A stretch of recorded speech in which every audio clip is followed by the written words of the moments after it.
நம்ம ஆண்டுடைய வார்த்தையை கேட்க போகிறோம். பிளஸ்ஸிங் சீரியஸில் 63வது பகுதியிலே நாம் இருக்கிறோம். ஆசீர்வாதத்தின் பகுதியிலே 63வது பகுதி. பரிசுத்த ஆவியானவர் தாமே நம்முடைய இன்றைக்கு பேச போகிற வார்த்தை என்னவென்றால், 1 சாமுவேலின் புஸ்தகம் 2ஆம் அதிகாரம் 20-21 வசனத்தை நாம் வாசிக்க கேட்போம். 1 Samuel chapter 2 verse 20 and 21. Eli எல்கானாவையும் அவன் மனைவியும் ஆசீர்வதித்து, இந்த ஸ்திரீ கர்த்தருக்கென்று ஒப்பு கொடுக்கிறதுக்கு பதிலாக கர்த்தர் உனக்கு அவளாலே சந்தானம் கட்டளையிடுவாராக என்றான். அவர்கள் தங்கள் ஸ்தானத்திற்கு திரும்ப போய்விட்டார்கள். அப்படியே கர்த்தர் அன்னாளை கடாட்சித்தார். அவள் கர்ப்பம் தரித்து 3 குமாரனையும் 2 குமாரத்திகளையும் பெற்றாள். சாமுவேல் என்னும் பிள்ளையாண்டான், கர்த்தருடைய சந்நிதியிலே வளர்ந்தான். எஸ், இன்றைக்கு நாம் பார்க்கிற தலைப்பு என்னவென்றால், கர்த்தர் கணவன் மனைவியை ஆசீர்வதித்தார். God bless the husband and wife. கணவன் மனைவியினுடைய ஆசீர்வாதத்தை குறித்து இன்றைக்கு பார்க்க போகிறோம்.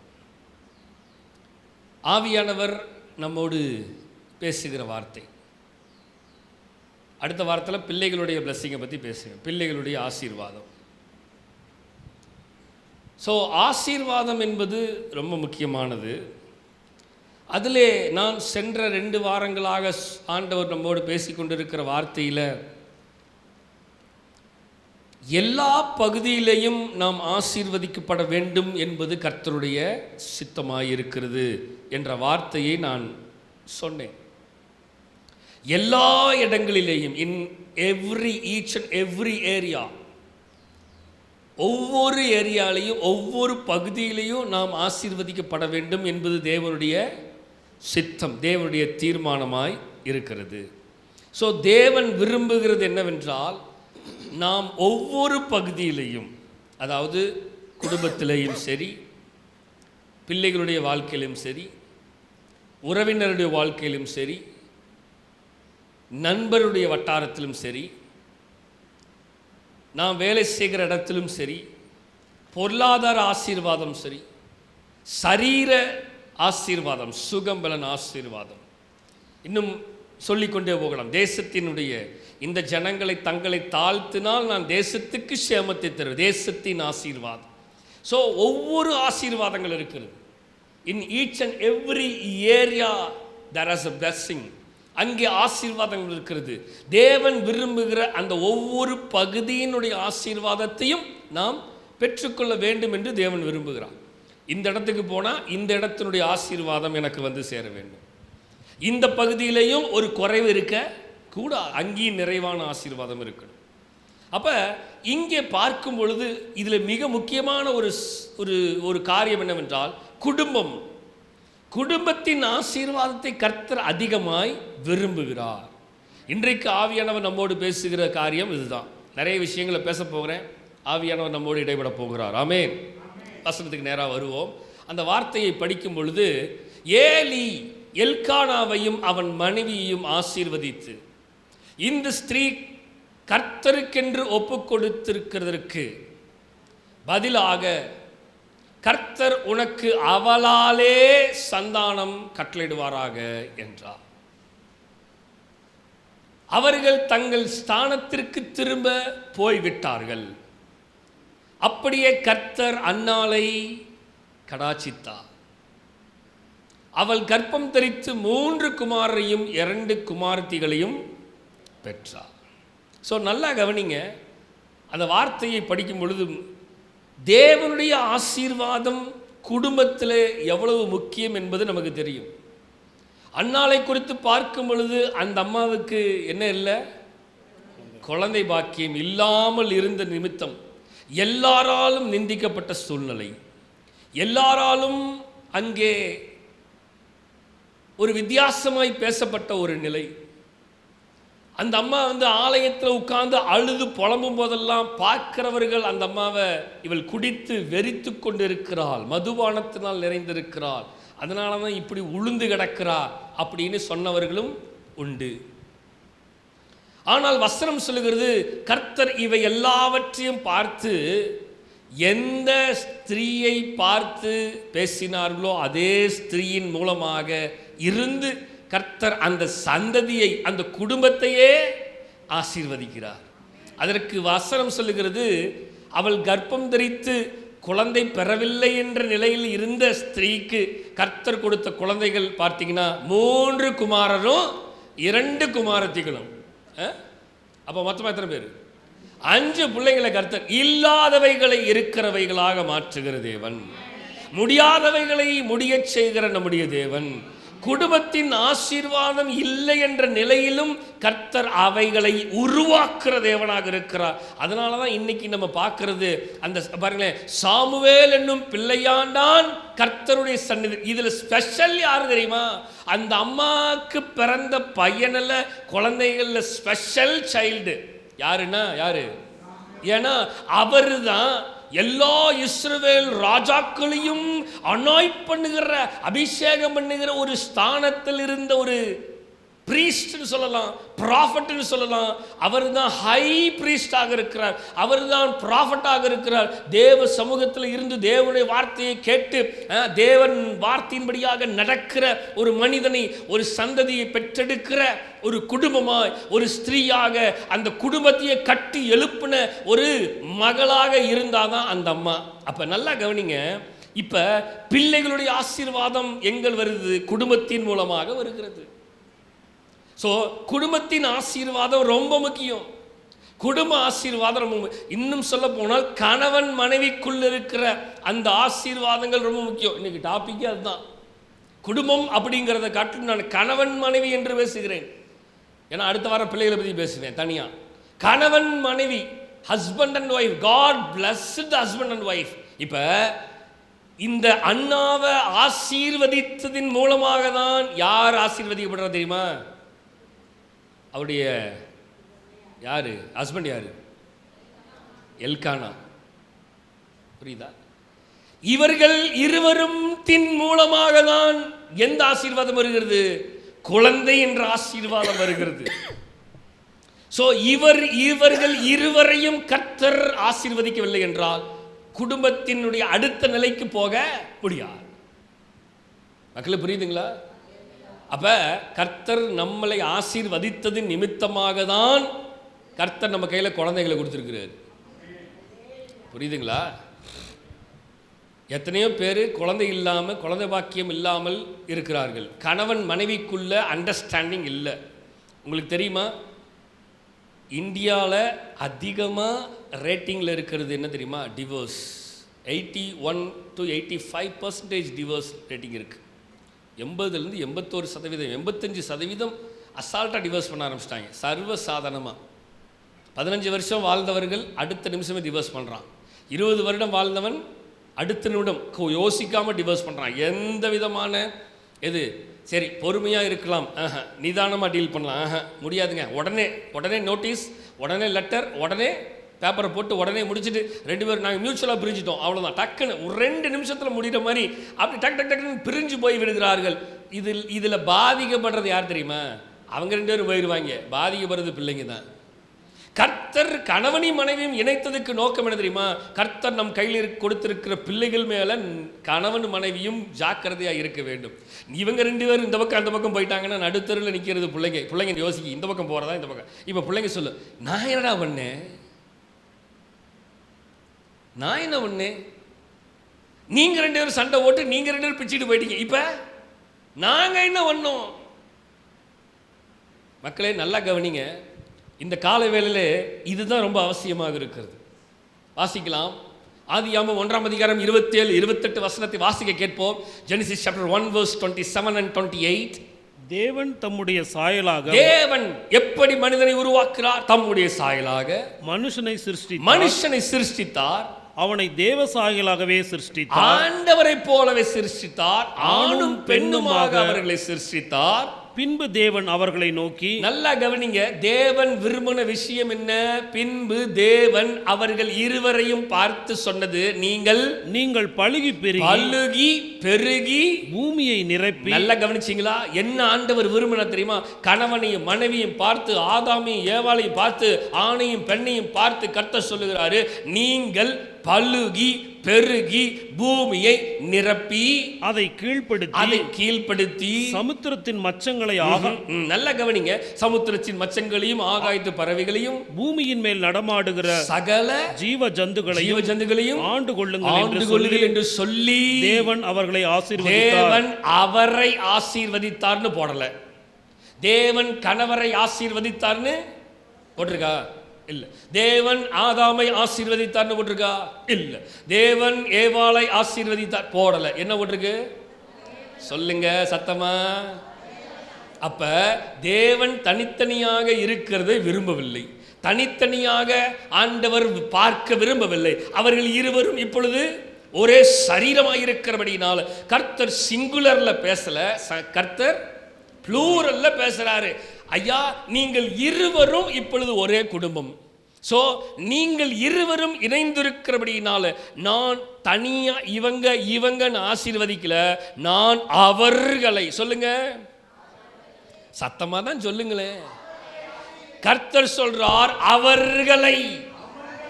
சொல்லுங்க பார்க்கலாம். கர்த்தர் கர்த்தர் கர்த்தர் எங்களை ஆசீர்வதித்தார். புரியுதா? கர்த்தர் எங்களை ஆசீர்வதித்தார். ஆணும் பெண்ணுமாக இருந்த அவர்கள் இணைக்கப்பட்டபடியினால இப்ப ஆசீர்வாதம் எப்படி வருகிறது? தனித்தனியாக இல்லை, ஒரே ஆசீர்வாதம். வசனத்தை வாசிக்கலாம், நிறைய பார்க்க போறோம். ஆவியானவர் நம்மோடு பேசுவார் என்று நான் விரும்புகிறேன். அல்லேலூயா, நான் நம்புகிறேன். ஆமென், அல்லேலூயா. ஆதியாகமம் 2ஆம் அதிகாரம் 24ஆம் வசனத்தை வாசிக்க கேட்போம். Genesis chapter 2 verse 24. இது நிமித்தம் புருஷன் தன் தகப்பனையும். இப்ப கல்யாணம் பண்ணிட்டாங்க ரெண்டு பேரும் ஒரே சரீரமாய் மாறிவிட்டார்கள். இருவரையும் கர்த்தர் ஒருவராக மாற்றிவிட்டார். ஒருவராக இணைக்கப்பட்டவர்களை கர்த்தர் இருவராக பார்க்கவில்லை. கர்த்தர் ஒருவராக பார்த்து அவர்களை ஆசீர்வதித்தது நிமித்தமாக சில கட்டளைகளை கர்த்தர் கொடுக்கிறார். எப்படின்னா, இதெல்லாம் நீ செய்யணும்பா அப்படின்னு சொல்லிட்டு அவர் சொல்றார், இது நிமித்தம் புருஷன் தன் தகப்பனையும் தன் தாயையும் விட்டு தன் மனைவியோட இசைந்திருப்பான். அவர்கள் ஒரே மாம்சம். சொல்லுங்க பார்க்கலாம். அவர்கள் ஒரே மாம்சமாய் இருப்பார்கள். So they are in one flesh. சொல்லுங்க, one flesh, ஒரே flesh. ஆமா. இப்ப ஆண்டவர் கட்டளை எடுக்கிறார். என்ன கட்டளை எடுக்கிறார்? அப்பா, இதுவரைக்கும் நீ தனியா இருந்த, இப்ப உன்னோட ஒருத்தர் இணைச்சபடியினால, நீ இணைக்கப்பட்டபடியினால நீ என்ன பண்ண தெரியுமா? உன் தகப்பனையும் தாயையும் விட்டு தன் மனைவியோட இசைந்திருப்பார். இந்த வார்த்தையை சொல்றதுனால ஓஹோ, அப்போ அம்மா வீட்டில் இருந்துக்கலாம், புருஷன் மட்டும் நம்ம வீட்டுக்கு வந்துடணுமோ அப்படின்னு வசனம் சொல்லுதுன்னு நினச்சிக்க கூடாது. புரியுது என்னன்னு? மகனே, நீ தகப்பனின் தாயை விட்டுட்டு நீ வந்துரு அப்படின்னு சொன்னா என்ன அர்த்தம்? ஓ, சகோதரிகளை குறித்து சொல்லவில்லை. அப்போ சகோதரிகள் அம்மா வீட்டில் இருந்துக்கலாம், தாய் வீட்டில். அப்போ புருஷன் மட்டும் அம்மா அப்பாவை விட்டுட்டு, அவங்க அப்பா அம்மாவை விட்டுட்டு என் வீட்டில் உட்காந்துக்கணும் அப்படின்னு சொல்ல விரும்பல வசனம். ஐயா, இதுவரைக்கும் நீ ஒரு குடும்பமாக இருந்த, இப்போ நீ ஒரு குடும்பம். உன் வீட்டில் உங்க அப்பா தலையா இருந்தாரு, இப்போ உன் வீட்டுக்கு நீ தலையா இருக்க போற. உங்க மாமனார் மாமியார் வீட்டில் மாமனார் தலையா இருப்பாரு, நீ அங்க போய் தலையா இருக்கவும் முடியாது. உன் வீட்டுக்கு நீ தலை, பக்கத்து வீட்டுக்கு தலையா இருக்க முடியாது, சொந்தக்கார வீட்டுக்கு தலையா இருக்க முடியாது. அவன் வீட்டுக்கு அவன் தலையா தான் இருக்க முடியும். இது எல்லாவற்றுக்கும் தலையா இருக்கிறவர் மேல ஒருத்தர் இருக்கிறார். இப்போ ரூல்ஸ் அண்ட் ரெகுலேஷன்ஸ் மாறிடுச்சு. இப்போ இந்த ரூல்லாம், இப்போ நம்ம படிக்கிற ரூல்லாம் மாறிடுச்சு. என்ன தெரியுமா?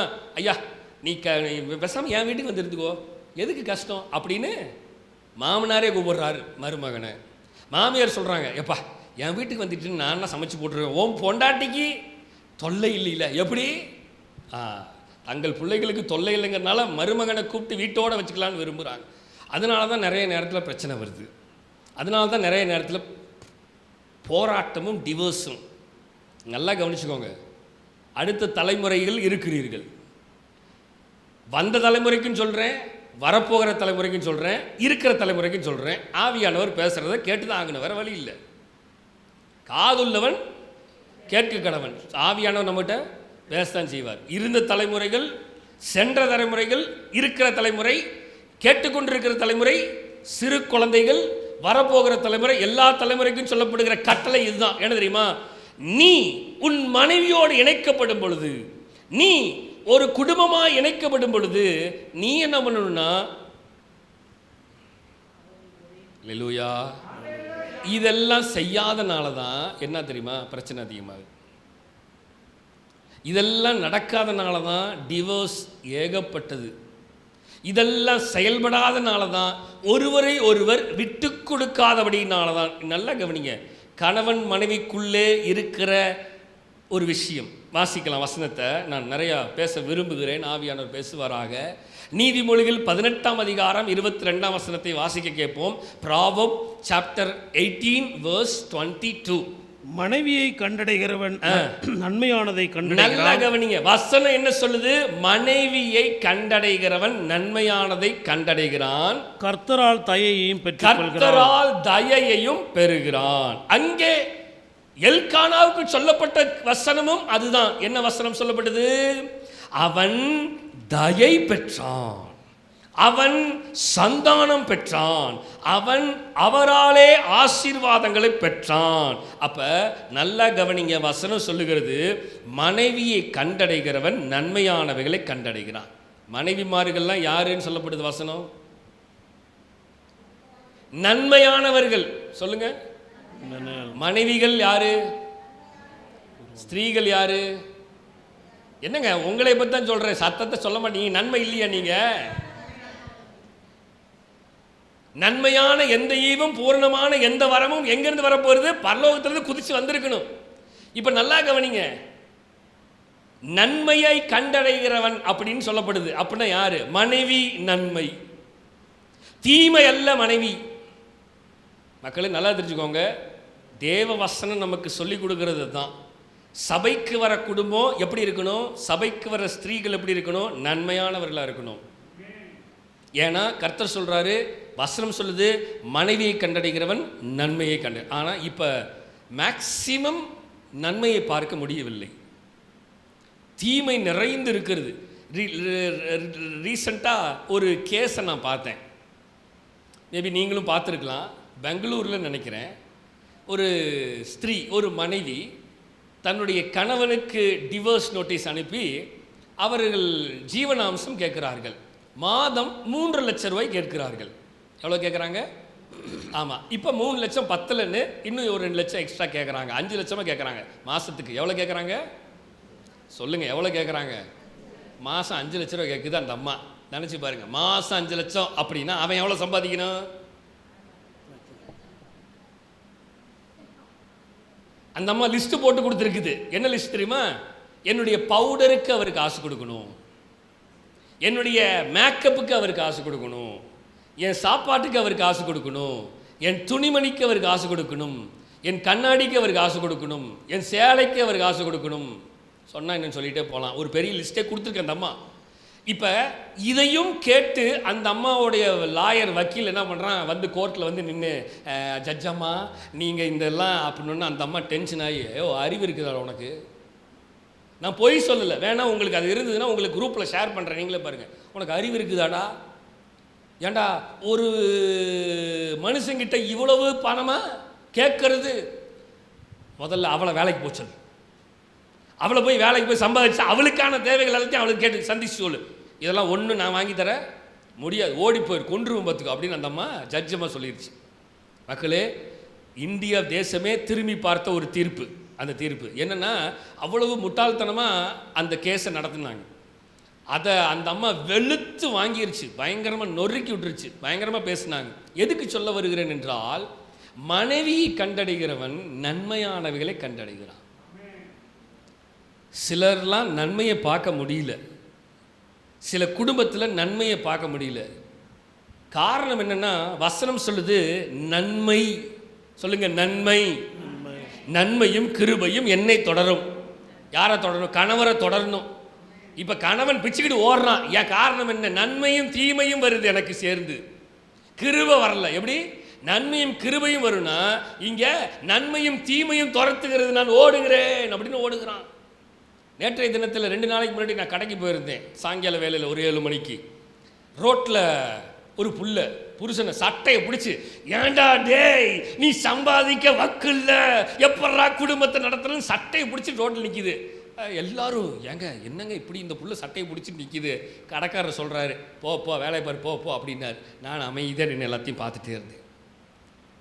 நான் உடனே கடைக்காரர்கிட்ட, அந்த கடைக்காரனை தெரிஞ்சவர், என்னங்க அப்படின்னா, அட போங்கப்பா, இவர் இந்த ஆள் எப்பயுமே டெய்லியும் தண்ணி போட்டு வந்துடுவான், அந்த புள்ள டெய்லியுமே சட்டையை பிடிக்குது, இது நேற்று இன்னைக்கு நடக்கிறதில்ல, உங்களுக்கு தான் இது புதுசு, எனக்கெல்லாம் பழகிருச்சு, வாங்க டெய்லி இந்த நேரத்துக்கு வாங்க, நீங்கள் இந்த ஷோவை பார்த்துட்டு போகலாம். அடப்பாவீங்களா, என்னடா இப்படிலாம் சொல்கிறீங்க? மக்களே, அந்த புள்ள கதறுது ரோட்டில் நின்று டெய்லியும். அப்போ நல்லா கவனிங்க, குடும்பம் என்பது, ஒருத்தர் சொல்கிறார் இதில், ஒருத்தர் ஏங்க என்ன இருந்தாலும் சண்டை போட்டால் வீட்டுக்குள்ளே போய் சண்டை போடணும்ல, தெருவில் வந்து சண்டை போடக்கூடாதுல்ல. கடைக்கார சொன்னார், தெருவுக்கு வந்து ரொம்ப நாளாச்சு, போ நீ வேலையை பாரு போ. அந்த கடைக்காரருடைய வேலை தெரியுமா? எல்லாத்தையும் போ வேலையை பாரு போ போ போ போ போ அப்படின்னு அனுப்பி விடுறதா அந்த கடைக்காரருடைய வேலை. எனக்கு சிரிப்பாக இருந்துச்சு. நல்ல வேலை, என்னையும் போன்னு சொல்லிடுவாருன்னு நினச்சேன். நான் அமைதியாக நின்றுறது, எல்லாத்தையும் வேடிக்கை பார்த்துருந்தேன். மக்களே நன்றாக கவனிங்கள், சில வீட்டில் மனைவிகள் நன்மையாக இருக்கிறார்கள், ஆனால் கணவர்கள் ஆவிக்குரிய வாழ்க்கையிலே கிறிஸ்தவர்களாக இருக்கிற தேவ பிள்ளைகள், ஆவிக்குரிய விசுவாச குடும்பங்கள் எப்படி இருக்க வேண்டும் என்றால், மற்றவர்களுக்கு சாட்சி உள்ளவர்களாக இருக்க வேண்டும். நம்முடைய குடும்பங்களில் இப்படிப்பட்ட காரியங்கள் நடக்கக்கூடாது. ஆமேன். கம்மியாக தான் வருது. சண்டையெல்லாம் போடக்கூடாது. சண்டை போடுங்க, 2 நிமிஷத்தில் சண்டையை ஆஃப் பண்ணிடணும். சண்டை வந்து 40 மணி நேரம் தொடரக்கூடாது. 40 மணி நேரம், 3 நாள் கனமழை அப்படிங்கிற மாதிரி 3 நாளுக்கு போகக்கூடாது கனமழை சண்டை. புரியுதுங்களா? ஒரு வீட்டுக்கு போயிருந்தேன், நான் நிறைய சொல்லுவேன், நிறைய இருக்க அனுபவம். ஒரு வீட்டுக்கு போயிருந்தேன், அந்த கணவர் வேகமாக வந்து, பாஸ்டர் ஏதாவது குடிக்கிறீங்களா அப்படின்னா, நான் வேண்டாம்யா அப்படின்னேன். நேராக இங்கேருந்து மனைவி கிட்ட, பாஸ்டருக்கு ஒரு டீ அப்படின்னார். அப்படி ஒரு சத்தம் கடிச்சு டம்ளரு. நான் எங்கள் டீ எனக்கு வேண்டாங்க, எங்கள் டீ எனக்கு வேண்டாம், கிச்சனில் டம்ளரு அப்படின்னு மனசில் நினச்சிக்கிட்டேன். அவரா விட மாட்டேன்டா டீ அப்படிங்கிறாரு. எனக்கு மனசில் நம்ம போனதுக்கப்புறம் இந்த ஆளை டீ ஆத்திடுவாங்க, நம்ம வேற போய் குடும்பத்தில் சண்டை ஓட்டுருவாங்களோ. சில குடும்பத்திலேருந்து ஒடியாந்துருவேன் வெளியில். அந்த டம்ளர் வைக்கிறதுலையே தெரிஞ்சிடும், டொக்குன்னு வைக்கும் போதே ரைட்டுங்க. மனைவி கணவன், இதுதான் குடும்பம். நம்முடைய குடும்பம் இன்றைக்கு கர்த்தர் சொல்லுகிறார், ஸ்பிரிச்சுவல் குடும்பம் இப்படிலாம் இருக்கக்கூடாது. இப்போ ஆமேன் வராது. எப்படி? இதெல்லாம் இருக்கக்கூடாது. சண்டை போடுங்க, போட வேணாம்னு சொல்ல, சண்டை வேணும் கண்டிப்பாக. ஒரு ஆய்வில் சொல்கிறாங்க, ஒரு நல்ல ரிலேஷன்ஷிப்புக்குள்ளே சண்டை அவசியமாக இருக்கணுமா? சண்டை இல்லாமல் இருந்தாவே அந்த ரிலேஷன்ஷிப்பில் பிரச்சனை ஆயிருமா? சண்டை வரணுமா? சண்டை வரணும். ஆனால் ஆமாம், உடனே, அதாவது நான் சொல்கிற மாதிரி 24 மணி நேரமும் அப்படின்லாம் இருக்கக்கூடாது. என்ன பிரச்சனையாக இருந்தாலும் சரி, வாழ்வோ தாழ்வோ எதுவாக இருந்தாலும் சரி, நம்ம சைடே பிரச்சனை இருந்தாலும் சரி, கணவன் செய்து பிரச்சனையாக இருந்தாலும் சரி, மனைவி செய்து பிரச்சனையாக இருந்தாலும் சரி, சில குடும்பங்களை நான் பார்த்துருக்கிறேன், பறக்க விடுவாங்க, டமார் டுமார் டமார்னு. அடுத்த நிமிஷம் அந்த அம்மா, வரீங்களா சாப்பிடலாமா அப்படிங்க. நான் இப்படியே உண்மை தாங்க சொல்கிறேன். எனக்கு ஆச்சரியம், என்னடா இவ்வளவு நேரம் அவ்வளவு கேவலமாக கண்ணாபின்னு திட்டிட்டு இருந்தீங்க, கிச்சனுக்கு போயிட்டு வெளியில் வரும்போது சாப்பிட்றீங்களா அப்படிங்கிறது அந்த அம்மா. எதுவுமே நடக்காத மாதிரி. உண்மையாலுமே சொல்கிறேன், எனக்கு புரியலை எப்படி இப்படி இருக்காங்க. ஆனால் that's the real bonding in relationship. அதுதான். கிச்சனுக்குள்ளே நுழைஞ்ச உடனே அந்த அம்மா ஃப்ளாஷ் அடிச்சிட்டாங்க, மறந்துடுச்சு. வெளியில் வரும்போது என்ன மறந்துடுச்சு? சண்டையை மறந்து அந்த பார்டரை தாண்ட, இந்த கோட்டை தாண்டி நீ வரக்கூடாது, அந்த கோட்டை தாண்டி நான் வரக்கூடாதுங்கிற மாதிரி கோடை தாண்டின உடனே அந்த அம்மா மறந்துட்டாங்க சண்டையை. வந்து கணவர்கிட்ட நான் உட்காந்து பார்த்துட்டே இருக்கேன். எனக்கு மிகுந்த ஆச்சரியம், நான் பொய் சொல்லலை, உண்மையை தான் சொல்கிறேன். பயங்கர ஆச்சரியம். என்னன்னா இது, இந்த குடும்பத்தில் இப்படி ஒரு நன்மையா? மக்களே, சில குடும்பங்கள் அப்படியும் இருக்குது. ஒரு குடும்பத்தில் பார்த்தேன், சப்புன்னு ஒரு அறை விட்டார் அவர். அந்த அம்மா கிச்சனுக்குள்ளே போனோன்னா ஃப்ளாஷ் அடிச்சிருச்சு. வெளியில் வரும்போது டீ குடிக்கிறீங்களா அப்படின்னு வருது அந்த அம்மா. ஏடா இப்போ தான்டா ரையின்னு அடித்தார். மக்களே, நான் விளையாட்டுக்கு சொல்லலை, ஏதோ கதை சொல்லிட்டு இருக்கேன்னு நினைக்கிறீங்களா? இல்லை, நான் பார்த்தவைகளை சொல்லுகிறேன். சில குடும்பம் அப்படி இருக்கிறது. சில குடும்பம் அடிச்சு விட்டான்னு சொல்லிட்டு பெட்டி கடைக்கு கட்டுவாங்க பாருங்க, கட்டிட்டு கிளம்புனாங்கன்னா வரவே மாட்டாங்க.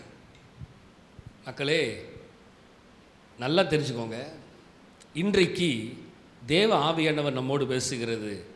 கணவன் மனைவிக்குள்ள உறவு, அந்த உறவின் மேன்மை, அந்த உறவின் ஆசீர்வாதம். வசனம் தெளிவாக சொல்லுகிறது, மனைவியை கண்டடைகிறவன் நன்மையானதை கண்டடைகிறான். சில குடும்பத்தில் நான் பார்த்திருக்கிறேன், என்ன தெரியுமா, கணவன் கத்துன்னு கத்திட்டு இருப்பார், அந்த அம்மா நின்று நீ கத்து சண்டை போட்டு வாயே திறக்காமல் இருப்பாங்க. ஆனால் தப்பு யார் மேலே திறமை இருக்கும்? கணவன் மேலே தான் இருக்கும். ஆனால் இந்த அம்மா வாயை திறந்துருவேன், திறந்தால் தானே நீ பேசுவ, திறக்க மாட்டேன் நிற்பாங்க. அவர் கத்துன்னு கொஞ்ச நேரத்தில் அவர் போயிடுவார். இந்த அம்மா அது வாட்டு கூலாக போயிடும். அதெல்லாம் ரொம்ப கிருபை, தேவ கிருபா வரங்கள் தான் அதெல்லாம். இதுதான் என்னது? நன்மையை கண்டடை. வாசிக்கலாம் வசனத்தை. எதுக்கு ஆண்டவர் மனைவியை தராரு? இந்த வசனத்தை வாசிப்போம். பிரசங்கி 4 அதிகாரம் 9 12 வசனங்களை வாசிக்கலாம். எக்லீசியாஸ்டீஸ் chapter 4 verse 9 to 12. ஒண்டியாய் இருப்பதிலும் இருவர் கூடியிருப்பது நலம். நல்லா கவனிச்சிங்களா? தனியா இருப்பதிலும் 2 பேர் கூடி இருப்பது நலம். அவருடைய பிரயாசத்தினால் அவர்களுக்கு நல்ல பலன், அவர்களுடைய பிரயாசத்தினால நல்ல பலன் உண்டு. ஒருவன் விழுந்தால் அவன் உடனாளி அவனை தூக்கி விடுகிறான். ஒண்டியாய் இருந்து விழுகிறவனுக்கு ஐயோ, அவனை தூக்கிவிட துணை இல்லையே. நல்லா கவனிச்சிங்களா? அடுத்தது, 2 பேராய் படுத்துக் கொண்டிருந்தால் அவர்களுக்கு சூடுண்டாகும். ஒண்டியாய் இருக்கிறவனுக்கு சூடுண்டாவது எப்படி? ஒருவன் யாதொருவன் மேற்கொள்ள வந்தால் இருவரும் அவனுக்கு எதிர்த்து நிற்கலாம். முப்பரி நூல் சீக்கிரமாய் அறாது என்று வசனம் சொல்லுகிறது. அந்த வார்த்தைகளை கவனித்து பாருங்கள். ஒண்டியாய் இருப்பதிலும் இருவர் கூடி இருப்பது நலம். ஒருவன் விழுந்தால் ஒருவன் தூக்குவான். அந்த வசனத்தை அழகா போட்டிருக்குது. என்னன்னா, ஒருவன் விழுந்தால் அவன் உடனாளி அவனை தூக்கிவிடும். நான் ஒரு குடும்பத்தை பார்த்தேன். சில குடும்பங்கள்லாம் பயங்கர ஆச்சரியக்குள்ளாக தள்ளுகிறதா இருக்கும். நான் அப்படியே வியந்து போய் ஷாக்காகி அப்படியே நின்று பார்த்துட்டே இருப்பேன், எப்படிடா இவங்களை சர்வை பண்ணுறாங்க அப்படின்னு. ஏன்னா ஒரு குடும்பத்தை பார்த்தேன். அந்த குடும்பத்தில் அந்த வீட்டில் இருக்கிற அந்த ஆள் தண்ணியை போட்டு எப்பயுமே வருவான். ஆனால் அந்த அம்மா சொல்லுங்க, அந்த அம்மா எதை பற்றியுமே டீல் பண்ணாது, கண்டுக்காது. அந்த குடும்பத்தை அந்த அம்மா தான் தலையா நின்று நடத்தும். அவன் டெய்லி ஊதாரியாக தான் அலைவான். ஆனாலும் வசனத்தை நல்லா கவனிங்க. ஒருவன் விழுந்தால், வசனத்தை பார்க்குறீங்களா? என்ன ஓட்டிருக்குது? ஒருவன் விழுந்தால் அவன் உடனாளி அவனை தூக்கி விடுவான். ஒண்டியா இருந்து விழுகிறவனுக்கு ஐயோ, அவனை தூக்கிவிட. கீழே விழுந்ததுக்கு அப்புறம் தூக்கி விடுறதுக்கு. கோயம்புத்தூரில் ஒரு பாஸ்டர், சீனியர் மோஸ்ட் பாஸ்டர், அவருக்கு வயது 75. அவருடைய மனைவிக்கு கிட்டத்தட்ட 70 வயது. இருவரும் தனியாக ஒரு வீட்டில் இருக்கிறார்கள். பிள்ளைகள் எல்லாம் தனியாக வீட்டில் இருக்கிறார்கள். ஒரு பெரிய வீடு, சர்ச்சோட ஒரு பெரிய வீடு. நைட் நேரம் கரெக்டாக இந்த அம்மா தாயார், ஒரு 70 வயது தாயார், பாத்ரூம் போயிருக்காங்க. வலிக்கு விழுந்துட்டாங்க. 70 வயது வலிக்கு விழுந்துட்டாங்க, பெரிய பாத்ரூம். இப்போ என்ன ஆச்சுன்னா, இவர் போகிறாரு, இவரும் வலிக்கு விழுந்துட்டாராம். இப்போ 2 பேரும் வலிக்கு பாத்ரூமில் விழுந்துட்டாங்க. இப்போ 2 பேரும் சிரிக்கிறாங்களாம். என்னன்னா, உன்னையை தூக்க வந்து நானும் விழுந்துட்டேன், என்னையை தூக்க வந்து நீ விழுந்துட்டேன், இப்போ நம்மளை யார் தூக்குவா அப்படின்னு 2 பேரும் 2 மணி நேரம் சிரிச்சுக்கிட்டே உட்காந்துருக்குறாங்க அங்கே. இப்போ அவங்கனால எந்திரிச்சு வெளியில் வர முடியாமல் 2 பேரும் சிரிச்சுக்கிட்டே இருந்துருக்குறாங்க. இதை ஒரு பாஸ்டர்ஸ் கான்ஃபரன்ஸில் சொல்கிறாங்க. அவர்கள் சிரிச்சுக்கிட்டே அதை கேட்கும் பொழுது இன்னைக்கு வரைக்கும் அவங்க தனியாக இருக்கிறாங்க இருவரும். அவங்க சொல்கிறாங்க, எனக்கு அவரும் அவருக்கு நானும், 2 பேர் வலிக்கிடுவோம், 2 பேர் தூக்கிக்குவோம், 2 பேர் தவழ்ந்துட்டு போயிடுவோம், அவ்வளோதான். எங்களுக்கு கூப்பிட்டாலும் வரதுக்கு என் பையன் 15 கிலோமீட்டர் தள்ளி இருக்கிறான், அவன் வரதுக்குள்ளே நாங்கள் அப்படி தவழ்ந்து வந்துடுவோம்.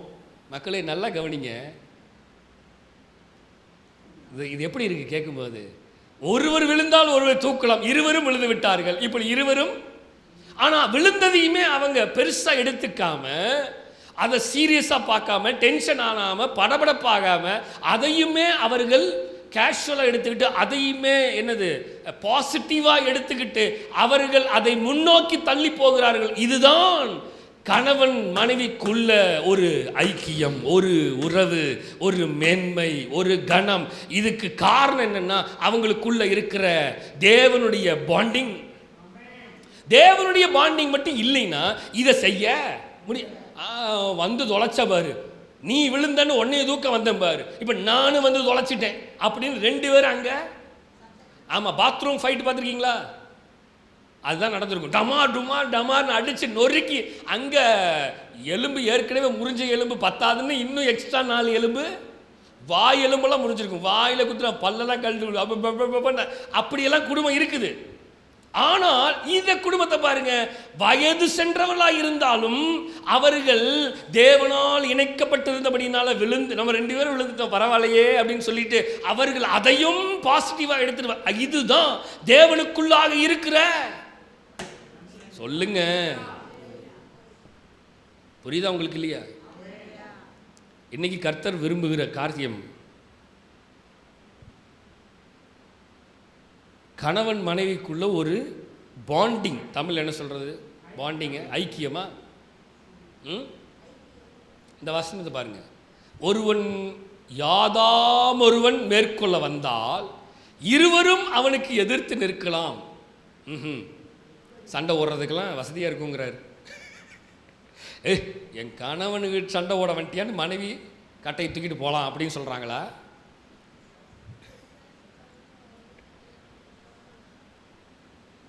முப்பரி நூல் ஏன் 2 பேர் தான் இருக்காங்க?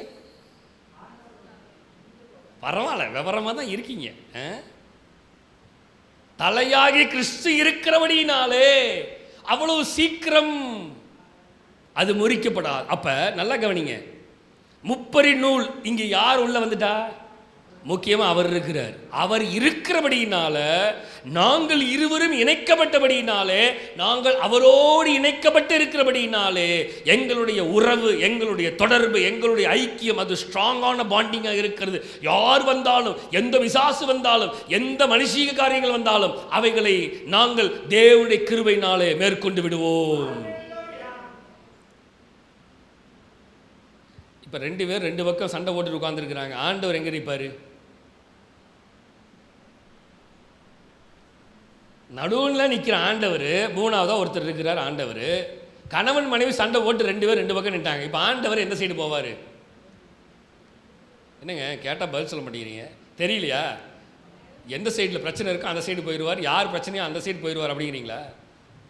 அவர் நடுவில் நின்று பார்ப்பார், என்னடா வாரீங்களா இல்லையாடா, வாங்கடா, நான் வெயிட் பண்ணுறேன், இதோ படியில் நின்று கதவை தட்டுகிறேன், ஒருவன் என் கதவை சத்தத்தை கேட்டு கதவை திறந்தால் அவனோடு நான் உள்ளே பிரவேசித்து அவனுக்குள்ளே போஜனம் பண்ண விரும்புகிறேன். நான் உங்களை தேடி வந்திருக்கிறேன், நீங்கள் 2 பேரும் 2 மூலையில் நிற்கிறீங்களேப்பா. நம்மை இணைக்கிறது, குடும்பத்தை இணைக்கிறது யார் தெரியுமா? சொல்லுங்க, குடும்பத்தை இணைக்கிறது யார் தெரியுமா? நான் சொல்லுவேன், சில நேரங்களில் நான் சில இடத்துல நான் சொல்லியிருக்கிறது உண்டு. என்ன தெரியுமா? சண்டை போட்டுட்டா, கணவன் மனைவி சண்டை போட்டுட்டா எங்கே இணைஞ்சிரும் தெரியுமா? ஜபத்தில் இணைஞ்சிடணும். அதுக்கு தான் குடும்ப ஜபம் பண்ணணும்னு சொல்கிறது. இப்போ 2 பேரும் நான் ஒரு குடும்பத்தை பார்த்துருக்கேன். அவர்கள் குடும்பத்தில் சண்டை வந்துடுச்சு, இல்லை பிள்ளைகள் சண்டை போட்டு போயிட்டாலுமே, பிள்ளைகள் பெற்றோருக்கு எதிர்த்து சண்டை போட்டு வீட்டை விட்டு போயிட்டு கரெக்டாக 9 மணி 9:30க்கெலாம் வந்து எல்லாம் ஒன்றா ப்ரேயரில் உட்காந்துருவாங்க. சண்டை போட்டு போயிருப்பான், ஆனால் ஜபத்தில் வந்து எல்லாம் ஒன்றா உட்காந்துருவாங்க. ஜபம் பண்ணி முடிக்கும்பொழுது எல்லாரும் அப்புறம் வாங்க போகலாம் அப்படின்னு உடனே ஐக்கியமாயிருவான். சண்டை போட்டு பிச்சுக்கிட்டு போயிருப்பாங்க, ஆனால் ஜபத்தில் வந்து ஆட்டோமேட்டிக் யாரும் கூப்பிட மாட்டாங்க 9 மணி. ஏன்னா அவங்களுடைய ரெகுலர் டைம் ஜப நேரம், குடும்ப ஜபம் நேரம். எல்லாரும் வந்து அமர்ந்திருந்து எல்லாம் அமைதியாக உட்காந்துருப்பாங்க. எல்லாம் ஜபம் பண்ணி முடிச்சோன்னே எல்லாரும் ஐக்கியமாயிருவான், கிளம்பி போய் படுத்து தூங்கிடுவான் சமாதானத்தோடு. அடுத்த நாள் காலையில் எல்லாம் சமாதானமாக இருப்பான். யார் இணைக்கிறா? எது இணைக்கிறது? நடுநிலையா இருக்கிற தேவனும் தேவ வல்லமையும் தேவ கிருபையும் தேவ ஜபமும் இதை இணைக்கிறது. இதுதான் நிறைய நேரம் சொல்லுது, குடும்ப ஜபம் பண்ணுங்க. இதெல்லாம் நமக்கு புரியாது. குடும்ப ஜபம் நான் எதுக்கு பண்ணணும்? இன்னைக்கு எனக்கும் கணவருக்கு சண்டை, அதனால ஜபம் பண்ண மாட்டோம். எப்படி? எனக்கும் பிள்ளைகளுக்கு சண்டை, பிள்ளைகளை கூப்பிட்டா வரமாட்டேங்குது, அதனால எப்படி நான் தனியாக உட்காந்து ஜபம் பண்ணுறது? நிறைய நேரம் பிரச்சனை இதுதான். நம்மை இணைக்கிறதுக்கு ஜபம் ஆயத்தமாக இருக்கிறது, ஆனால் நான் இணைக்கப்பட விரும்பவில்லை. ஏனென்றால் என் மாமிசம் தேவனுடைய கிருபையை காட்டிலும் என் மாமிசம் மேற்கொள்கிறது என்னை. தேவனுடைய வல்லமையை காட்டிலும் தேவனுடைய கிருபையை காட்டிலும் தேவன் முப்பரி நூல் சீக்கிரம் வராது. தேவன் இணைக்க வேண்டும் இருக்கிறார், ஆனால் மனிதாகிய நான் இணைக்க விரும்பவில்லை. இன்றைக்கு கர்த்தர் சொல்லுகிறார், அட்லீஸ்ட் ஸ்டார்ட் பிரேயர் டுடே. புரியுதா? பிள்ளைகளுக்கும் சேர்த்து தான் சொல்கிறேன். நீ சண்டை ஓட்டு போனீங்கன்னா ஒழுங்கு மரியாதையை வந்து 9 மணிக்கு உட்காந்துடணும் ஜபத்தில். உன்னையெல்லாம் யாரும் கூப்பிடணும் அவசியம் இல்லை, நீயா வந்து உட்காந்துடணும். ஐக்கியப்படு. வளர்கிற பிள்ளைகளுக்கு சேர்த்து சொல்கிறோம், எல்லா பிள்ளைகளுக்கும் சொல்கிறேன், குழந்தையிலேருந்து பெரியவங்க வரைக்கும் எல்லாத்துக்கும் சொல்கிறது. பெற்றோருக்கு எதிர்த்து பேசக்கூடாது, சண்டை ஓடக்கூடாது. சரி, சண்டை ஓட்டுட்ட நேராக வந்து நைட்டுக்குள்ளே நீ ஜபத்தில் உட்காந்து ஜபம் பண்ணி சமாதானத்தோடு ஐக்கியமாய் தூங்கணும். நீ சமாதானம் இல்லாமல் உன் நித்திரைக்கு கடந்து போனீனால் உன் வாழ்க்கை சமாதானம் இல்லாத வாழ்க்கையா இருக்கும். அதை கர்த்தர் விரும்புகிறாரா? இல்லை. நம்முடைய தேவன் குடும்பம் சமாதானத்தை விரும்புகிறார், குடும்ப ஐக்கியத்தை விரும்புகிறார், குடும்ப ஆசீர்வாதத்தை விரும்புகிறார். ஒருவன் விழுந்தால் ஒருவனை தூக்குவதற்காக குடும்பத்தை வைத்திருக்கிறார். ஆண்டவர் இணைத்து நமக்குள்ளே வந்து நிற்க வேண்டும் என்று விரும்புகிறார். ஆனால் நாம் நிற்காமல் இழுத்துட்டு போகக்கூடாது. நாம் தேவனுக்குள்ளாக வந்து நிற்க பழகணும். மக்களை புரியுதுங்களா? வாசிக்கலாமா? எபேசியர் 5ஆம் அதிகாரம் 25 33 வசனத்தை வாசிக்க கேட்போம். எஃபீசியன்ஸ் சாப்டர் 5 verse 25 to 33. புருஷர்களே, உங்கள் மனைவிகளில் அன்பு கூறுங்கள், அப்படியே கிறிஸ்துவும் சபையில் அன்பு கூர்ந்து. நல்லா கவனிங்க, வார்த்தை சொல்லுகிறது, புருஷர்களே உங்கள் மனைவிகளில் அன்பு கூறுங்கள், அப்படியே கிறிஸ்துவும் சபையில் அன்பு கூர்ந்து. ஏன்னா சபை யாரு? மணவாட்டி. சபை யாரு? மணவாட்டி ஸ்திரீ. மணவாளனாய் கிறிஸ்து சபையாகிய மணவாட்டியின் மேல் அன்பு கூறுகிறது போல அவர் சொல்றாரு, புருஷர்களே நீங்கள் உங்கள் மனைவியை அன்பு கூறுங்கள், நான் எப்படி அன்பு கூறுகிறேனோ அதே போல நீங்களும் அன்பு கூறுங்கள். மக்களை இருக்கீங்களா? ஆமென். அவர் சொல்லிக் கொடுக்குற காரியம். சில கணவரை நான் பார்த்திருக்கிறேன், சொந்த மனைவியை அன்பு கூறுவாமல் மற்ற மனைவியை அன்பு கூறு கொடுப்பார்கள். என்னது என்ன பார்க்குறீங்க? அப்படியே நான் ஓப்பனாக பேசுவேன், தப்பு இல்லை. சில சபைகளிலே கணவன் மனைவியாக வருகிறார்கள், போகும் பொழுது அந்த கணவன் வேற ஒரு மனைவியை கூட்டிகிட்டு போகிறார் வண்டியில்.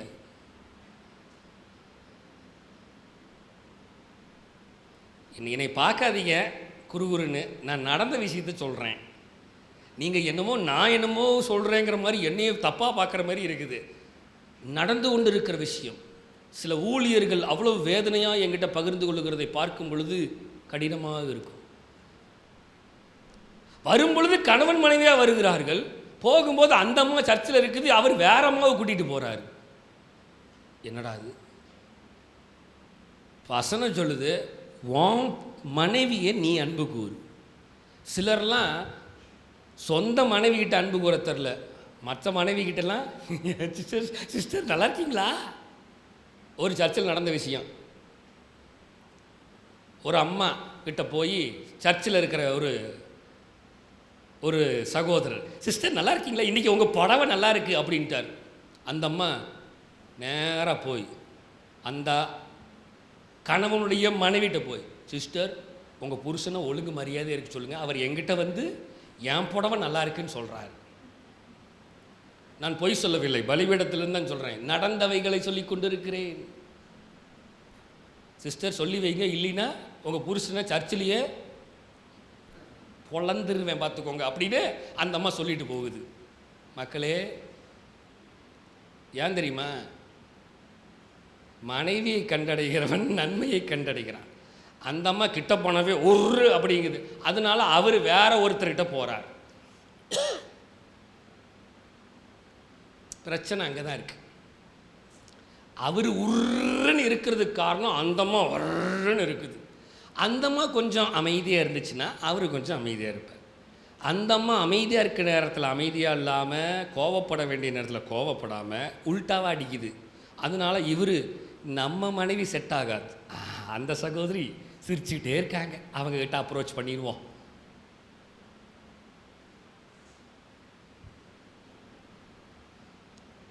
பாஸ்ட் இப்படி பேசுகிறான்னீங்களா?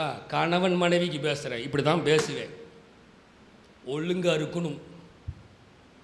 கணவன் இருக்க வேண்டிய இடத்துல இருக்கணும், மனைவி இருக்க வேண்டிய இடத்துல இருக்கணும். இருவரும் ஒன்றாக இணைக்கப்படுவதற்கான நோக்கம் என்ன? நீ அவனை அன்பு கூறு, அவ ஒன்ன அன்பு கூறணும். அப்படிங்கிறது தான் தேவன் இணைத்த இணைப்பு. இதை விட்டு நான் இன்னொருத்தியை அன்பு கூறுகிறேன், நீ இன்னொருத்தனை அன்பு கூறு அப்படிங்கிறது தேவ திட்டம் அல்ல.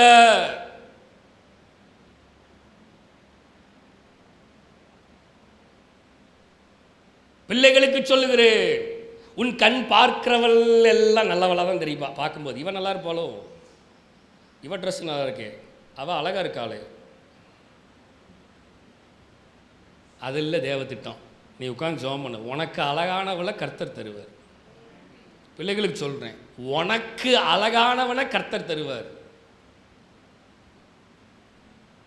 இந்த பையன் நல்லா இருப்பானோ, ஸ்மார்ட்டாக இருக்கானே. நிறைய பிள்ளைங்க ஸ்மார்ட்டுன்னு பார்த்து போய் தான் 2 மாதத்தில் வீட்டுக்கு வந்துடும். தேவ சமூகத்தில் இணைக்கப்படவில்லை என்றால், தேவனோடு கணவன் மனைவி இல்லைன்னா குடும்பமா யார் அன்பு கூற வேண்டும்?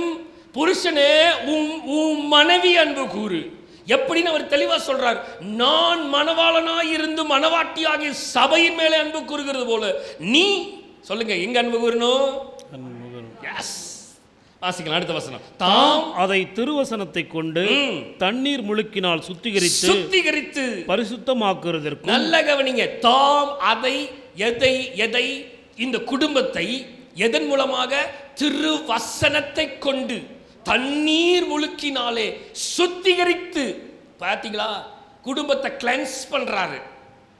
கணவன் மனைவியை சுத்திகரிக்கிறது தேவ வசனம், பரிசுத்தமாக்குறதற்கு. சரி, தப்பு இருக்கா? தப்பு பண்ணிட்டாங்க, ரைட், விடு, சுத்திகரிப்புக்குள்ள வா. அடுத்த வசனம். கரைதிரை முதலானவைகள் ஒன்றும் இல்லாமல் பரிசுத்தமும். நல்ல கவனி இந்த வார்த்தைகளை. பரிசுத்தமும் பிழையற்றதுமான மகிமையுள்ள சபையாக அதை தமக்கு முன் நிறுத்திக் கொள்வதற்கு தம்மை தாமே அதற்காக ஒப்பு கொடுத்தார். அவருடைய விருப்பம் என்ன தெரியுமா? என்னுடைய மனவாட்டியாக சபையை நான் மீட்டெடுத்தது போல, எனக்கு முன்னாடி பரிசுத்த ஒரு ஸ்திரீயாகிய சபையாக நிறுத்துறது போல நான் உங்களை நிறுத்த விரும்புகிறேன் என்று கர்த்தர் சொல்கிறார். அதற்காகவே என்னையே ஒப்பு கொடுக்கிறேன் அப்படின்னு சொல்றாரு. ஹல்லேலூயா. அடுத்த வசனம். அப்படியே புருஷர்களும், நல்லா கவனிங்க, புருஷர்களும் தங்கள் மனைவிகளை தங்கள் சொந்த சரீரங்களாக பாவித்து. என்ன வசனம் இருக்குது? என்ன வசனம் இருக்குது? வசனத்தை கவனிங்க மக்களே. புருஷர்களே தங்கள் மனைவிகளை தங்கள் சொந்த சரீரங்களாக. ஏன் நீ வேலை செஞ்ச என்ன? எனக்கு நானும் தோசையெல்லாம் சுட முடியாது. தோசை சுட்டு தருவீங்களா கணவன்மார்களே? என்னை பார்ப்பாங்க, ஆஹா இன்னைக்கு இவகிட்ட வந்து சிக்கிக்கிட்டோமே. பாத்திரம் கழுவீங்களா? ஒருத்தர் சொல்கிறார், கிச்சன் பக்கமே நான் போக மாட்டேன். எது எங்களுக்கு ரூல்ஸ் அண்ட் ரெகுலேஷன் தான் போட்டிருக்குதா கிச்சனுக்குள்ளே பெண்கள் மட்டும் தான் போகணும்னு? அது ஹோட்டல் கிச்சனில் வேணால் போட்டிருப்பேன், ஸ்டாஃப்ஸ் ஒன்லி. இப்போ வீடா ஹோட்டலா?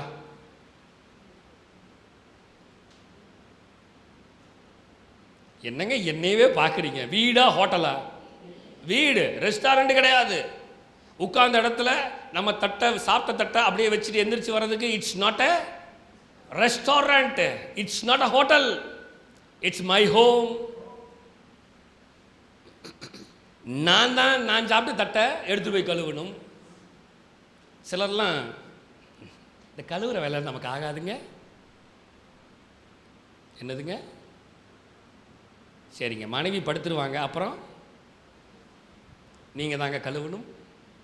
இல்லை மனைவி ஆண்டவர் தூக்கிடுவாருங்க, அப்புறம் நீங்கள் தாங்க சமைக்கணும், கழுவணும், சாப்பிடணும், துணி துவைக்கணும். மக்களே, சில குடும்பங்களில் நான் பார்த்துருக்கிறேன், வச்ச இடத்துல டம்ளர் அப்படியே இருக்குது, டம்ளர் கூட எடுத்துகிட்டு போக மாட்டேன். அது என் வேலை இல்லை. நான் உட்கார்ந்த இடத்துல டேபிளுக்கே எல்லாம் வந்துடணும், டேபிள்லேருந்து எல்லாம் போயிடணும். ஐயா, நீங்கள் ஒன்றும் பிரைம் மினிஸ்டர் இல்லை, உங்கள் மனைவிக்கு புருஷன், உங்கள் மனைவிக்கு கணவன். வசனம் என்ன சொல்லுது? வசனத்தை எல்லாம் வாசிக்கலாமா? சொல்லுங்க. அப்படியே எல்லாம் வாசிங்களேன். புருஷர்களே தங்கள் மனைவிகளை எப்படி பாவிக்கணுமா?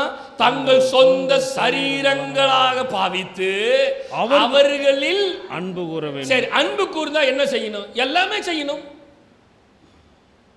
இப்ப ஏன் செய்ய மாட்டேங்கிறான்? அவனுக்கு தேவ அன்பும் இல்லை, மனைவியின் மேல அன்பும் இல்லை, இந்த வேலையை செய்யறதுக்கு அவனுக்கு விருப்பம் இல்லை, அன்பு இல்லை, அதனால செய்ய மாட்டேங்கிறான்.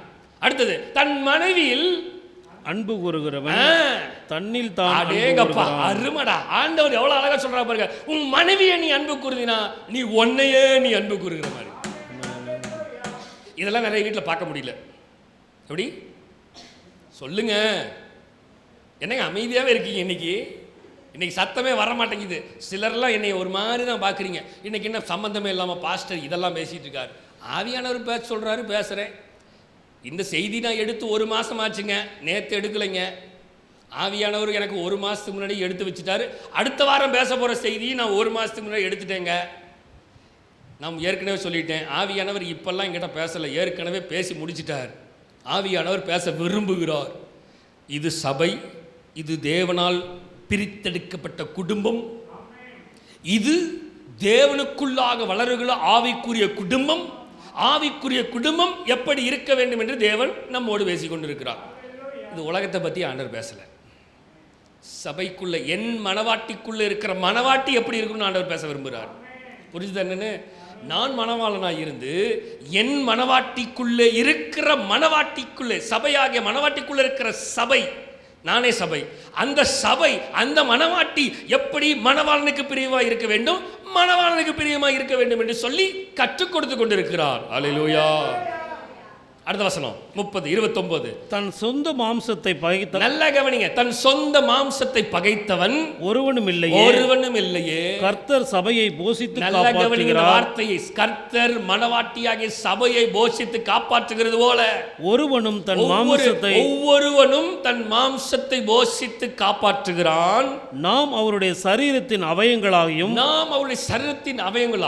அவருடைய மாம்சத்திற்கும் அவருடைய எலும்புகளுக்கும் உரியவர்களாய் இருக்கிறோம். இது நிமித்தம் மனுஷன் தன் தகப்பனையும், இந்த வார்த்தை அங்கிருந்து வந்துருச்சு பாருங்க. எங்க வந்துருச்சு இந்த வார்த்தை பாருங்க? மனுஷன் தன் தகப்பனையும் தாயையும் விட்டு தன் மனைவியோடு சேர்ந்து இருவரும் ஒரே மாம்சம். இது எங்க வாஸ்தவம்? ஆதாமிட்ட ஆண்டவர் சொன்னார. இங்கே திரும்பியும் அந்த வார்த்தையை நினைவுபடுத்துகிறார்கள். அதே வார்த்தையை இங்கேயும் சொல்லி, ஐயா, ஆதியில் ஆண்டவர் என்ன சொன்னாரோ அதை தான் இங்கே சொல்றோம். நீங்கள் இருவரும் ஒரே மாம்சமா இருக்கிறீர்கள். வசனம் அடுத்தது. இந்த ரகசியம் பெரியது. நல்லா கவனிங்க, நிறைய பேருக்கு இந்த ரகசியம் தெரியுதுல மக்களே. இதுதான் பிரச்சனை. கணவன் மனைவிக்குள்ள ரகசியம் தெரியாதனால தான், இந்த ரகசியம் தெரியாதனால தான் நிறைய பேர் பிரச்சனை, சண்டை ஓட்டே இருக்கிறது காரணம். மக்களே, இந்த ரகசியத்தை நீங்க தான் கண்டுபிடிக்கணும். கணவன் மனைவிக்குள்ள ரகசியம், அது அந்த சீக்ரெட் ரெசிபின்னு சொல்லுவாங்க. அந்த சீக்ரெட், தேவனால் இணைக்கப்படுகிற சீக்ரெட் ரகசியம் என்னன்னு நீங்க ஆண்டவர்கிட்ட கேட்டு அந்த பாண்டிங்குள்ள நீங்க தான் வரணும். நான் கிறிஸ்துவை பற்றியும் சபையை பற்றியும் சொல்லுகிறேன். அழகா சொல்றாரு பாத்தீங்களா? எவ்வளவு அழகா எழுதுறாரு. ஐயா, இந்த ரகசியம் பெருசு. இந்த ரகசியத்தோட நான் எதை திரும்ப சொல்றேன்? நான் கிறிஸ்துவை பற்றியும் சபையை. அடேங்கப்பா, எங்க இருந்து எதை நினைக்கிறார்? மணவாளனை பற்றியும் மனவாட்டியாக சபையை பற்றி, குடும்பத்தை பற்றி பேசிட்டு இருக்கிறேன். இந்த குடும்பம் எப்படி இருக்கிறதோ அதே மாதிரி இந்த குடும்பத்தில் இருக்கிறவங்க அப்படி இருக்குன்னு சொல்றாரு. எவ்வளவு எவ்வளவு ஆழமான சத்தியம் பார்த்தீங்களா? அப்ப மணவாளனுக்கு கீழ்ப்படிந்து இருக்க வேண்டிய சபை மணவாட்டியாகிய சபை. இப்போ சபை மணவாளனுக்கு பிரியமில்லாமல் நடந்ததுன்னா மணவாளன் சபையை சொல்லுங்க என்ன பண்ணுவார்? போடுவார், அடியை போடுவார். அப்ப தேவன் விரும்புகிறது இந்த மணவாட்டியை நான் பார்க்கிறது போல மணவாட்டிக்குள்ள இருக்கிறீங்கள நீங்க மணவாளனுக்கு செவி கொடுத்து நீங்கள் கீழ்ப்படிந்து நடக்க வேண்டும் என்று சொல்லி தான் ஆண்டவர் சொல்றார். இந்த ரகசியத்தை நீங்கள் புரிந்து கொள்ள வேண்டும். கடைசி வசனம் 33, எப்படியும் உங்களிலும் அவனவன் தன்னிடத்தில் அன்பு கூறுகிறது போல தன் மனைவியினிடத்திலும் அன்பு கூற கடவன். மனைவியும் புருஷனிடத்தில் பயபக்தியாய் இருக்க கடவன். ஓகே, வசனத்தை எழுதி முடிக்கும் பொழுது சொல்லுகிறார், எப்படியும் உங்களிலும் அவனவன் தன்னிடத்தில் அன்பு கூறுகிறது போல, நீ அன்பு கூறுறது போல தன் மனைவியினிடத்திலும் அன்பு கூற கடவன். அடுத்து சொல்றாரு, மனைவிகளே உங்கள் புருஷனிடத்தில் அன்பு கூறுங்கள் அப்படின்னு சொல்லுங்க. சொல்லலை, என்ன போட்டார் மாதிரி? பயபக்தியா இருக்குன்னு. எங்க பயபக்தியா இருக்கு? புருஷன் தான் மனைவியை பார்த்து பயந்து தெரிச்சிட்டு வர்றேன். ஒருத்தர் சொன்னார் என்கிட்ட, பாஸ்டர் வீட்டுக்கு போகிறதுக்கு எனக்கு பயமாக இருக்குது அப்படின்னார். எனக்கு இது வீட்டுக்கு போகிறதுக்கு பயமாக இருக்கா? ஏயா அப்படின்னு. இல்லை அது ஒன்றும் இல்லை, பரவாயில்ல சொல்லுங்கள், ஏன் பயப்படுறீங்க? வீட்டுக்கு போனால் கடனை வந்துடுவேன். இல்லை என் மனைவிக்கு தான் பயமாக இருக்குது அப்படின்னாரு. இது மனைவிக்கு என்னையா பண்ண? ஆமாங்க, வீட்டுக்கு போனாவே அந்த மாதிரி ஸ்டார்ட் பண்ணிடும், அதனால் வீட்டுக்கு போகிறதுக்கே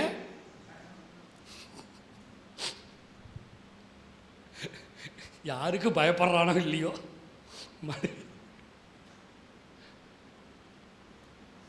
ஆண்டவர் சொல்றாரு நீ பயபக்தியா இருன்னு. வாடா, என்னடா போட்டான்னு கொன்று வேண்டாம். அந்த அம்மா சொல்லுச்சுன்னா சரிங்க அப்படின்னு பயபக்தி வேற மாதிரி இருக்கும்.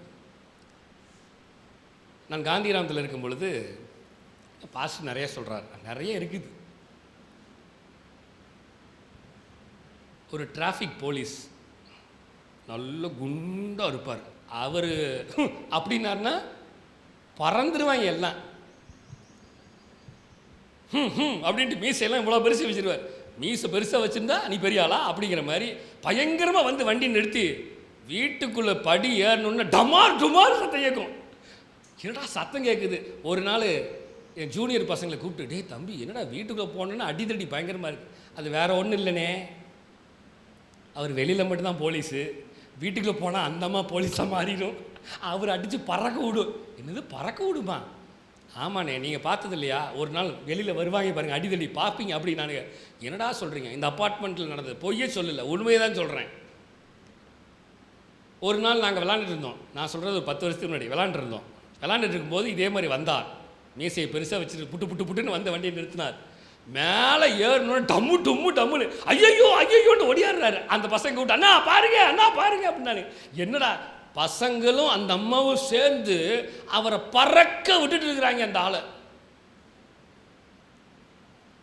கர்த்தர் சொல்றார் நீங்கள் பயபக்தியா இருங்கள் என்று. பயபக்தியா? என்னை பார்த்தாவே பயப்படணும் அப்படின்னு தான் நிறைய குடும்பம் இருக்குது.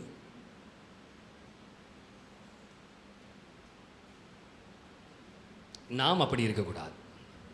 ஆமேன். வராது. ஆண்டவர் பேசுறாரா?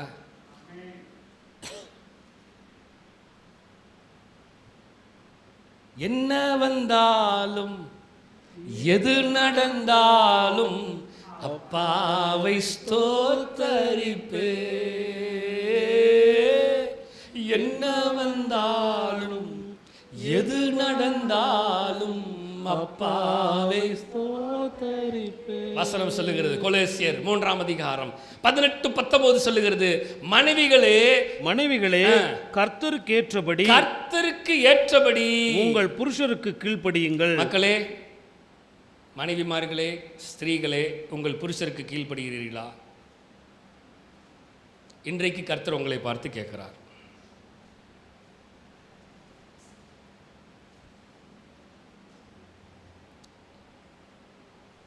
இன்றைக்கு கர்த்தர் கேட்கிறார், உங்களுக்காக தான் பேசுகிறார். உங்களை பார்த்து கேட்கிறார், மனைவிகளே கர்த்தர் கேட்கும்படி உங்கள் புருஷருக்கு கீழ்ப்படியுங்கள். அடுத்த வசனம், புருஷர்களே உங்கள் மனைவிகளில் அன்பு கூறுங்கள். இந்த பக்கம் ஃபுல்லாவே அன்பு தான் வரும், அந்த பக்கம் ஃபுல்லா கீழ்ப்படிதல் வரும். அடுத்தது அந்த லைன், அவர்கள் மேல் கசந்து கொள்ளாதிருங்கள். அவர்கள் மேல் கசந்து கொள்ளாதிருங்கள். எவ்வளவு அழகு தெரியுமா? புருஷனே, உன் மனைவி தப்பு பண்ணாலும் அவன் மேல கசப்பு வைக்காத, அன்பு கூறு.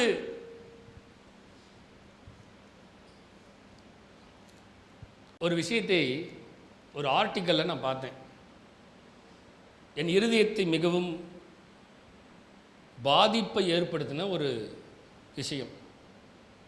என்ன அப்படின்னா, இந்த விஷயத்தை கேட்டால் நீங்களும் ஷாக் ஆயிடுவீங்க. புருஷர்களே உங்கள் மனைவிகள் அன்பு கூறுங்கள், அவர்கள் மேல் என்னவா போட்டிருக்குதா? ஒரு கணவன் மனைவி, அவர்களுக்கு ஒரு பையன். அந்த அம்மா என்ன பண்ணிருச்சுன்னா வேற ஒரு ஆளோட போயிடுச்சு, கிளம்பி போயிடுச்சு. எப்படி? வேற ஒரு ஆளோட கிளம்பி போயிடுச்சு. இப்போ அந்த கணவன் கண்டுபிடிச்சி அந்த அம்மாவை கூட்டிகிட்டு வந்துட்டார். கூட்டிகிட்டு வந்த நாளிலிருந்து 7 வருடம் ஆகிவிட்டது. அவங்க சொன்னதை சொல்கிறேன். இதுவரைக்கும் என் கணவர் நீ யாரோடு போனா என்று என்னை கேட்கவில்லை. என்னதுங்க? பயங்கரமாக இருக்குல்ல? நீ எங்கே போனா என்று கேட்கவில்லை. அவன் கேட்காமல் இருக்கிறது என்னை ஒவ்வொரு நாளும் என் இருதயத்தை கிழிக்கிறது. அவன் கேட்டிருந்தா கூட கேட்டுட்டான் அப்படின்னு ஆறுதல் அடைஞ்சிருக்கும். அவன் கேட்காமையே என் கூட குடும்பம் நடத்துகிறான் சமாதானமா. பயங்கரமாக இருக்குல்ல? ஒவ்வொரு நாளும் என் வாழ்க்கையில் என் கணவரை நினைத்து நான் அழுகிறேன். இது நாள் வரைக்கும் ஒரு நாள் கூட சண்டையில் கூட ஒரு வார்த்தை கூட அவன் பேசினதில்லை. இந்த ஆர்டிக்கலை நான் படித்து இந்த வீடியோவை பார்த்தேன். நடந்த சம்பவம், பொய் இல்லை, இந்த வீடியோவை பார்த்தேன், நடந்த நிஜ சம்பவம், நம்முடைய தமிழ்நாட்டில் நடந்தது. இதை பார்க்கும் பொழுது என் இருதயமே நொறுங்கினது. அவன் இந்த வார்த்தையை அவன் அப்படியே செஞ்சுருக்கான், வாழ்ந்திருக்கான். நிறைய நேரம் நம்ம வாழ்கிறதில்ல, கிறிஸ்தவர்களாய் வசனத்தை படிக்கிறவர்களாய் நம்ம வாழ்கிறதில்ல. ஆனால் உலகத்தில் இருக்கிறவன் நிறைய பேர் இதை வாழ்ந்து காட்டுறான். பயங்கரமாக இருக்குல்ல கேட்கும்போது? மக்களே, ஆண்டவர் விரும்புகிறது தான், மனைவி மேல் கசந்து கொள்ளாதீங்க. வசனம், அடுத்த வசனம் 1 பேதுரு. நான் முடிக்க விரும்புகிறேன், இன்னும் சில வார்த்தைகள், 2 வசனம் தான் இருக்குது, முடிச்சிட்றேன். 1 பேதுரு 3ஆம் அதிகாரம் 1லிருந்து 7 வசனங்களை வாசிக்கலாமா? அந்தபடி மனைவிகளே உங்கள் சொந்த புருஷருக்கு கீழ்ப்படிந்திருங்கள். அப்பொழுது அவர்களில் யாராவது திருவசனத்திற்கு கீழ்ப்படியாதவர்களாய், வசனம் முன்னாடி வாங்க, நான் முடிக்கும் போது மாத்துங்க, கீழ்ப்படியாதவர்களாய் இருந்தால் பயபக்தியோடு கூடிய உங்கள் கற்புள்ள நடக்கையை அவர்கள் பார்த்து போதனையின்றி மனைவிகளின் நடக்கையினாலே ஆதாயப்படுத்திக் கொள்ளப்படுகிறார்கள். மக்களே, நல்லா கவனிச்சிங்களா? நீங்கள் பேசணும்னு அவசியம் இல்லை, உங்க நடக்கையை பார்த்து, மனைவிகளே உங்கள் கிரியைகளை பார்த்து, சபையாகிய மனவாட்டியே உன்னுடைய நடக்கையை பார்த்து, உன்னுடைய கிரியையை பார்த்து மணவாளனே ஆச்சரியப்படணும்னு வசனம் சொல்லுது. அடுத்தது 3ஆம் வசனம், மயிரை பின்னி பொன்னாபரணங்களை அணிந்து உயர்ந்த வஸ்திரங்களை உடுத்திக் கொள்ளுதலாகிய புறம்பான அலங்கரிப்பு உங்களுக்கு அலங்காரமாய் இராமல் அழியாத அலங்கரிப்பாய் இருக்கிற சாந்தமும் அமைதலும் உள்ள ஆவியாகிய இருதயத்தில் மறைந்திருக்கிற குணமே உங்களுக்கு அலங்காரமாய் இருக்க கடவது. அதுவே தேவனுடைய பார்வையில் விலையேறப்பெற்றதா இருக்கிறது. ஒரு ஆமென் சொல்லுங்களேன். நல்ல ட்ரெஸ் பண்றதுனால சொல்லிட முடியாது, நல்ல அலங்கரிப்பா இருக்கிறதுனால இவங்க நல்லவங்கன்னு சொல்லிட முடியாது. ஆண்டவர் தான் சொல்றாரு, வெளியான தோற்றத்தில் இல்ல, உள்ளான குணமாகிய அந்த வசனம் சொல்லுது பாருங்க, சாந்தமும் அமைதலும் உள்ள ஆவியாகிய இருதயத்தில் மறைந்திருக்கிற குணமே. வெளியில வந்து ரொம்ப அமைதியா இருக்கிறாங்க, வீட்டுக்குள்ள போனா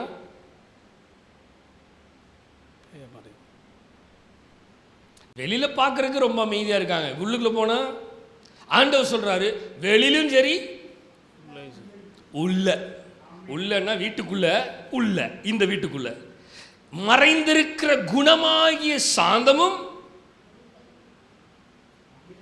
மேக்சிமம் அமைதியா போயிட்டாவே சண்டை வராது. மாத்தி மாத்தி மாத்தி மாத்தி பேசிட்டே இருந்தா சண்டை அடிச்சு பிச்சு பறந்துட்டு தான் இருக்கும். தப்புன்னு அமைதியாயிட்டேன்னு வைங்க, அங்க சொல்லுங்க, நீங்க இப்ப அமைதியாயிட்டீங்க, நான் முடிக்கிறேன்னு சொல்லிட்டேன், கவலைப்படாதீங்க.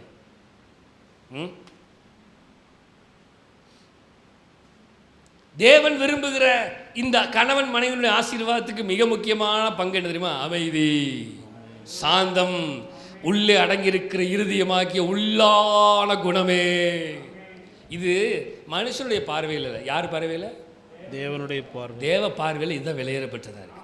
அடுத்த வசனம் 5, இப்படியே பூர்வத்தில் தேவனிடத்தில் நம்பிக்கையாய் இருந்த பரிசுத்த ஸ்திரீகளும் தங்களுடைய புருஷர்களுக்கு கீழ்ப்படிந்து தங்களை அலங்கரித்தார்கள். அடேங்கப்பா, என்ன அருமையான வார்த்தை தெரியுமா? இவங்க அப்படியெல்லாம் அலங்கரிக்கல. எப்படி தெரியுமா அலங்கரிச்சுக்கிட்டாங்க? தங்கள் புருஷர்களுக்கு கீழ்ப்படிந்து தங்களை அலங்கரித்துக் கொண்டார்கள். கீழ்ப்படியாமை அலங்கரித்துக் கொண்டால் அதற்கு அலங்கரிப்பு அப்படின்னு பேர் கிடையாது. கீழ்ப்படிதலோடு அலங்கரிப்பு செஞ்சீங்கன்னா அதுதான் சிறந்த அலங்கரிப்பு. அடுத்த வசனம், அந்தபடியே சாராள் ஆபிரகாமை ஆண்டவன் என்று சொல்லி அவனுக்கு கீழ்ப்படிந்திருந்தால் நீங்கள் நன்மை செய்து, நல்ல கவனிங்க, நீங்கள் நன்மை செய்து ஒரு ஆபத்துக்கும் பயப்படாதீர்களானால் அவர்களுக்கு பிள்ளைகளாய் இருப்பீர்கள். அந்தபடி புருஷர்களே மனைவியானவள் பலவீனமான பாண்டமாய் இருக்கிறபடினால் உங்கள் ஜெபங்களுக்கு தடை வராதபடிக்கு நீங்கள் விவேகத்தோடு அவர்களுடைய வாழ்ந்து உங்களுடைய கூட அவர்களும் நித்திய ஜீவனாகிய கிருபையை சுதந்திரித்துக் கொள்ளுகிறவர்களானபடியால் அவர்களுக்கு செய்ய வேண்டிய கனத்தை செய்யுங்கள். அழகா சொல்லி கொடுக்கிறார். முன்னாடி வாங்கப்பா, 7 முன்னாடி வாங்க. எஸ், அந்தபடியே புருஷர்களே மனைவியானவள் பலவீன பாண்டமாய் இருக்கிறபடினால் உங்கள் ஜபங்களுக்கு தடை வராதபடிக்கு நீங்கள் விவேகத்தோடே அவர்களுடன் வாழ்ந்து. எப்படி வாழ சொல்றாரு? அறிவோட வாழு, அறிவேட்டத்தன மாதிரி வாழாத. எப்படி? புருஷனே கொஞ்சம் அறிவோட மனைவியை நடத்து, அறிவில்லாம வாழாத. அவர் சொல்றாரு பாருங்க, உங்கள் ஜபங்களுக்கு தடை வராதபடிக்கு. ரைட், என்னென்ன செய்யணுமோ அதெல்லாம் செஞ்சு வச்சுட்டு அப்புறம் ஜபத்தில் உட்காந்துடணும். நான் சில ஸ்திரீகளை பார்த்திருக்கிறேன். எந்திரிச்சா ஜெபம், உட்கார்ந்தா ஜெபம், நடந்தா ஜெபம், படுத்தா ஜெபம், சாப்பிட்டா ஜெபம், ஜெபம் ஜெபம், 24 மணி நேரம் ஜெபம். குடும்பம் அது ஜெபம். அப்போ யார் குடும்பத்தை பார்ப்பா? அது அவர் பார்த்துக்குவார். யார்? கணவன் பார்த்துக்குவார். அப்போ உனக்கு என்ன வேலை? எனக்கு ஜெபம் பண்ணுற வேலை. ஏம்மா நீங்கள் தலையாட்டாதீங்க, நான் யாரையோ ஒருத்தரை சொல்லிகிட்டு இருக்கிறேன், நான் பார்த்தவர்களை சொல்லுகிறேன். ஆண்டவர் சொல்லுகிறார், வார்த்தை சொல்லுகிறது, ஜெபம் பண்ணுங்க. வீட்டுக்கு செய்ய வேண்டியது செய்யுங்க, பிள்ளைகளுக்கு செய்ய வேண்டியது செய்யுங்க, குடும்பத்துக்கு செய்ய வேண்டியது செய்யுங்க, அப்புறம் சேர்ந்து ஜெபம் பண்ணுங்க. உடனே இன்னிலேருந்து முடிவு எடுத்துருவாங்க. அப்போ ஜெபத்துக்கு வர வேணாம் போல், பாஸ்டர் சொல்லிட்டார், நம்ம எல்லா வேலையும் செஞ்சு முடிச்சுட்டு 8 மணி ஜெபக்கு 8:30 வருவோம். ஏன் லேட்டு? பாஸ்டர் நீங்கள் என்ன சொன்னீங்க? செய்ய வேண்டியதெல்லாம் செஞ்சு விட்டு வந்து விடுங்கள் என்று. நான் என் கணவனுக்கு தோசை சுட்டு கொடுத்து வந்தேன் பாஸ்டர், அதனால் 8:30 மணி ஆயிடுச்சு. அடப்பாவிகளா, என்னையே தோசை திருப்புற மாதிரி திருப்பிட்டீங்களாடா. நம்மால் வார்த்தையிலே விளையாடுவான். எப்படி? நான் 1 பேசினா அவன் 2 ஓடுவான். வில்லாத வில்லனுங்கள்லாம் நாங்கள் வச்சுருக்கணும். எனக்கே வா அப்படின்னு விட்டு போடுறவங்களாம் இருக்கிறாங்க. நீங்கள் தானே பாஸ்டர் சொன்னீங்க உங்கள் புருஷனை கவனிங்கன்னு. உங்கள் மனைவியை கவனிங்கன்னு இப்போ தான் கவனிச்சுட்டு வந்தேன், அதனால தான் கொஞ்சம் லேட் ஆகி போச்சு மக்களே. அதனால தான் கீழே போட்டார். என்ன தெரியுமா? ஏய் விவேகத்தோடு வாழியா, புத்தி இல்லாமல் வாழ்ந்துடாத, புத்தி இல்லாத கலாத்தியரேங்கிற மாதிரி. இது உடனே இதுக்கு பொங்கிடக்கூடாது. மாவு அரைச்சி வச்சுன்னா 8 மணி நேரத்தில் பொங்கு பாருங்க, சுபு சுபு சுபுன்னு பொங்கி நிற்கும். திறந்து பார்த்தா மாவு இத்தினு தான் அரைச்சி வச்சிருப்போம், ஆனால் என்னுள்ளம் தேவன் பால் பொங்கி வழியுதே அப்படின்னு பொங்குவாங்க சிலர்லாம். எங்கே பொங்கணுமோ அங்கே தான் பொங்கணும். ஓவராக பொங்குனாலும் பிரச்சனையாகி போயிடும். அதனால தான் அவர் சொல்கிறார், விவேகத்தோட அறிவோட எங்கே எப்படி நடக்கணும், எப்படி குடும்பத்தை நடத்தணும், எப்படி கணவன் எப்படி மனைவி அறிவோடு வாழணும், அப்படி வாழணும். நான் முடிக்க விரும்புகிறேன். ஆவியானவர் நம்மோடு பேசியிருப்பாருன்னு நினைக்கிறேன். அல்லேலூயா. உங்களுடைய கூட அவர்கள் நித்திய ஜீவனாகி கிருபையை சுதந்தித்துக் கொள்ளுகிறவர்களானாபடியால். அப்படின்னா என்னது? ஐயா நீ விவேகத்தோட வாழ்ந்து என்னென்ன செய்ய வேண்டிய செஞ்சு சாப்பிட வேண்டிய சாப்பிட்டுட்டு இங்கே விட்டுட்டு வந்துடாத. எங்கே போகணும்? பரலோகத்துக்கு கூட்டிட்டு வரணும். என் கணவனை பார்த்தேன், என் மனைவியை பார்த்தேன்னு சொல்லிட்டு இங்கே நின்றாத. செய்ய வேண்டியது செய்யணும், கூட்டிட்டு வர வேண்டியது கூட்டிட்டு வந்துடணும் கையோட. அப்போதான் நித்திய ஜீவனுக்கு போகணும். இல்லைன்னா இங்கே பார்க்குறேன், அதை செய்கிறேன், இதை செய்கிறேன்னு இங்கே தங்கீராத. வசனம் சொல்லுது, அவர்களுக்கு செய்ய வேண்டிய கணத்தை செய்யுங்கள். செய்ய வேண்டியது செஞ்சுட்டு. இப்ப யாரை பத்தி சொல்லிட்டு இருக்கிறார்? புருஷனுக்கு செய்ய வேண்டிய கணத்தை செய்கிறார். ஆண்டவர் சொல்றாரு சபையாகிய மனவாட்டியை பார்த்து, நான் செய்ய வேண்டியதெல்லாம் உனக்கு செஞ்சுட்டு தான் இருக்கிறேன், நீ என்ன செய்கிற? நீ நித்திய ஜீவனுக்கு வந்துருவியா? இப்போ கேட்போம், யார் மணவாளன், யார் புருஷன்? மணவாளன். யார் மனைவி? மணவாட்டியாகி சபை. இப்போ ஆண்டவர் சொல்கிறாரு, மணவாளன் செய்ய வேண்டியது கணத்தை கொடுத்து விட்டார் மனைவிக்கு. இப்போ மனைவி எங்கே போகணும்? நித்திய ஜீவனுக்கு போகணுமா? போகணுமா? போகிறதுக்கு ரெடியாக இருக்கணுமா மணவாளனோட? என்னங்க சபையாகிய மனைவி சத்தமே கேட்கல, மணவாட்டி அல்லேலூயா என்ன சொல்லுங்க? இப்ப சொல்லுங்க. இப்ப மணவாளனுக்கு பிரியமாய் நித்திய ஜீவனுக்கு போக அவர் கொடுக்க வேண்டிய கணத்தை கொடுத்து விட்டார். அவர் செய்ய வேண்டியது செய்கிறார். அவர் எனக்கு சோறு ஓடுறார், அவர் என்ன பாதுகாத்துக் கொள்கிறார், அவர் எனக்கு தங்குமிடம் கொடுத்திருக்கிறார், அவர் எனக்கு சகல மேன்மையை தந்திருக்கிறார். நான் அவரோடு நித்திய ஜீவனுக்கு போகிறதுக்கு நான் ஆயத்தமாக இருக்கிறேனா? கொஞ்சம் சிந்திச்சு பாருங்கள். முடிக்கலாம். மல்கியா 2ஆம் அதிகாரம் 14-15 முடிக்க விரும்புகிறேன். மல்கியா தீர்க்கதரிசியின் புஸ்தகம் 2ஆம் அதிகாரம் 14-15 வசனத்தை வாசித்து முடிக்கலாம். ஏன் என்று கேட்கிறீர்கள்? ஏன் என்று கேட்கிறீர்கள்?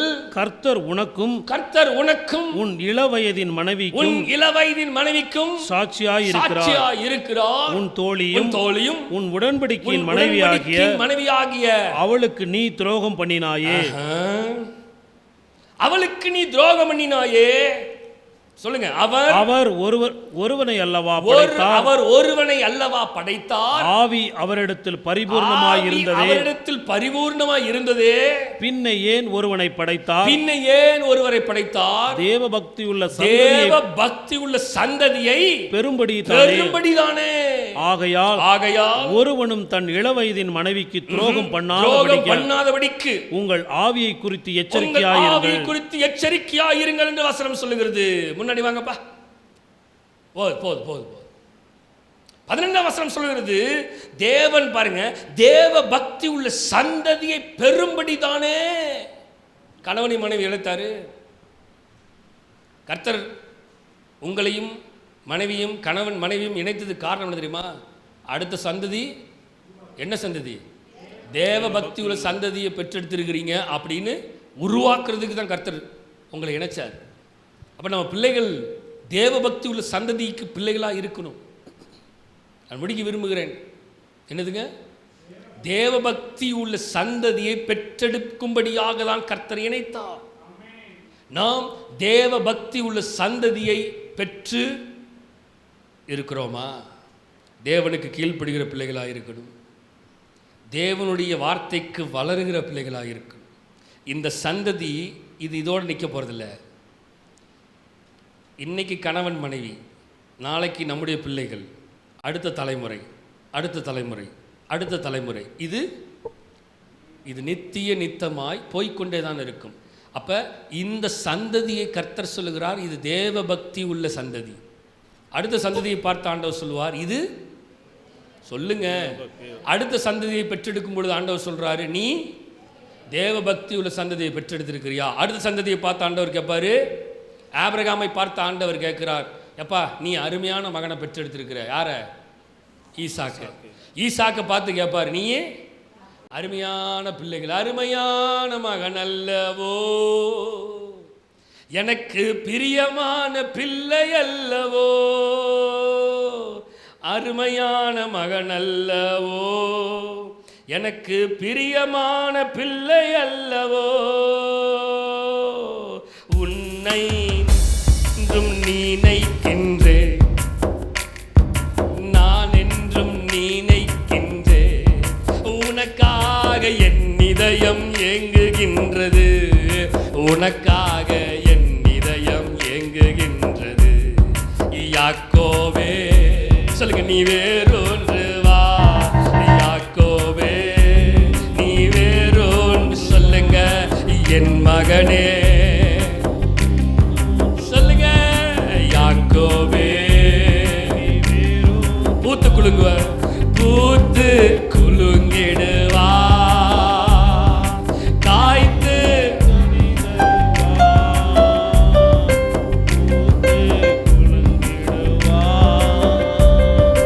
காய்த்து கனி தருவா, இந்த பூமியெல்லாம் நிரப்பிடுவா.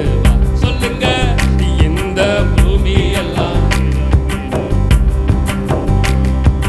என் மகனே நீ வேறொன்று சொல்லுங்க, யாக்கோவே என் மகனே நீ வேறொன்று, யாக்கோவே என் மகனே. அப்படியே கண்களை மூடி சொல்லுங்க, யாக்கோவே ஓ என் மகனே. கர்த்தர் விரும்புகிறது, ஆண்டவரே நாங்கள் உமக்கு பிரியமான பிள்ளைகளாய், உமக்கு பிரியமான குடும்பமாய், உமக்கு பிரியமான கணவன் மனைவியாக, ஆண்டவரே உமக்கு பிரியமாக இருக்க, உமக்கு பிரியமாய் இருக்க, உமக்கு பிரியமாய் இருக்க, உமக்கு பிரியமாய் இருக்க, ஆண்டவரே கணவன் மனைவியை நீர் இணைத்திருக்கிறீர், கணவன் மனைவியை இணைத்திருக்கிறீர், கணவன் மனைவியை இணைத்திருக்கிறீர், கணவன் மனைவியுடைய ஆசீர்வாதம், ஆண்டவரே இந்த ஆசீர்வாதம் முக்கியம், குடும்ப ஆசீர்வாதம் முக்கியம். சொல்லுங்க, ஆண்டவரே எங்களை தேர்ந்தெடுத்திருக்கிறீங்கப்பா, எங்களை அழைச்சிருக்கிறீங்கப்பா, எங்களை இணைத்திருக்கிறீங்க ஆண்டவரே, கணவன் மனைவியாக ஆண்டவரே எங்கள் குடும்பத்தை இணைத்திருக்கிறீங்க, அதற்காக நன்றி. இதுவரைக்கும் எதெல்லாம் குறையா இருக்குதோ என் குடும்பத்தில், அந்த குறை எல்லாத்தையும் நாங்க நிறைவுபடுத்த விரும்புகிறோம்ப்பா. சின்ன சின்ன குறைவுகள், சின்ன சின்ன காரியங்கள் எல்லாத்தையும் நாங்க மாற்ற விரும்புகிறோம். நீர் அதை மாற்றும்படியாக நாங்கள் வேண்டிக் கொள்கிறோம்ப்பா. அதை மாற்றுங்க, அதை மாற்றுங்க, சூழ்நிலைகளை மாற்றுங்க ஆண்டவரே. எங்களுக்கு எதிராக செயல்படுகிற, எங்கள் குடும்பங்களுக்கு எதிராக செயல்படுகிற, சமாதானத்தை கெடுக்கிற, குடும்பத்தில் சமாதானத்தை கெடுக்கிற, குடும்பத்துக்குள்ளாக பிரச்சனைகளை தூண்டி விடுகிற எல்லா மனுஷீக காரியங்கள், எல்லா பிசாசின் தந்திரமான காரியங்கள் இந்த நாளிலே சொல்லுங்க விலகுவதாக, சொல்லுங்க விலகுவதாக, விலகுவதாக. நுகங்கள் முறிக்கட்டும், கட்டுக்கள் அவிழ்க்கட்டும். இனிமேல் என் குடும்பத்தில் இருக்கிற காரியங்கள் நாங்கள் அடிமையா இருப்பதில்லை. இனிமேல் எங்கள் குடும்பத்தில் இருக்கிற பிரச்சனைகள் அடிமையான பிரச்சனைகள் அல்ல. எங்கள் குடும்பத்தில் இருக்கிற ஆண்டவரே எல்லா சூழ்நிலைகள் மாறுவதாக சொல்லுங்க, சொல்லுங்க.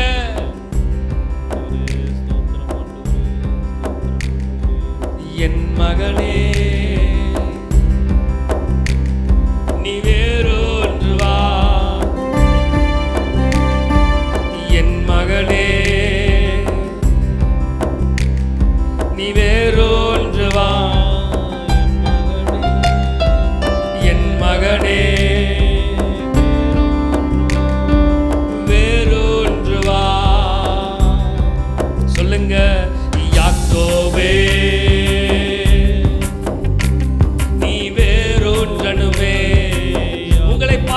வார்த்தையிலே சொல்லுங்க, யாக்கோபே நீ வேறொன்றனுமே. குடும்பம், யாக்கோபே நீ வேறொன்றனுமே. கர்த்தருக்குள்ளாக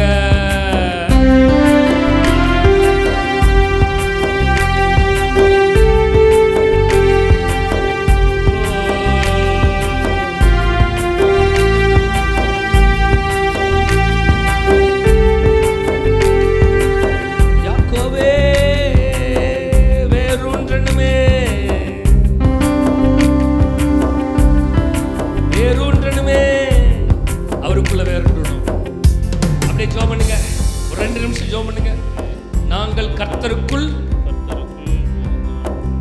கட்டப்பட்ட குடும்பமாய் இருக்கிறோம். கர்த்தருக்குள் கட்டப்பட்ட குடும்பமாய் இருக்கிறோம். இந்த குடும்பத்தை கர்த்தர் கட்டி இருக்கிறாரு. இந்த குடும்பத்தை பாதாளத்தின் வாசல்கள் மேற்கொள்வதில்லைன்னு சொல்லுங்க. சொல்லுங்க சொல்லுங்க சொல்லுங்க. வார்த்தையை சொல்லி ஜெபம் பண்ணுங்க. பாதாளத்தின் வாசல்கள் மேற்கொள்வதில்லை.